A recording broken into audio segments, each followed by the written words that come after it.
అగ్నిహోత్రుణ్ణి ఉపాసన చేసేటువంటి వాళ్ళు అంటే ధ్యానంలో కూర్చుంటే ఒక దివ్యమైనటువంటి జ్యోతిని ఆధారంగా చేసుకుని యోగా అభ్యాసం చేసేవాళ్ళు.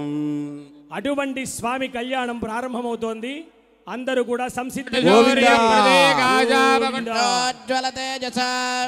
అంతర్వేది పురేశాయ నారసింహాయ మంగళం కంబుగ్రీవాయ దేవాయ కమలాధృతవక్షజే వశిష్ఠపూజితాయాస్తు నారసింహాయ మంగళం కర్ణావదంస ప్రభయా ప్రాజమానముఖేందలే శాస్త్రమవాసాయ నారసింహాయ మంగళం కరయగ్మదిదోదగ్రాజంగచక్రవిశోభనే నృసింహాకృతరూపాయ రమానాథాయ మంగళం కడప్రదేశ సంలగ్నా కనకోజ్వలవాసతే అరుంధదేవ్యాయ నారసింహాయ మంగళం ఆదిదేవాయ దేవానామాదిత్య సమతేజసే ఆదిత్యకులజాయాస్తు నారసింహాయ మంగళం అత్యద్భుతాయ దేవాయ దివ్యసింహాయ విష్ణవే అమృతేజాయ సర్వాయ నారసింహాయ మంగళం అంతర్వేది నివాసాయ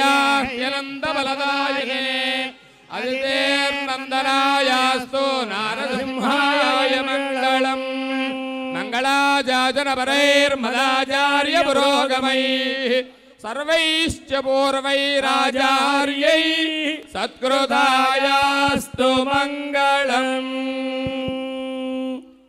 బోలో గోవింద భగవానికి.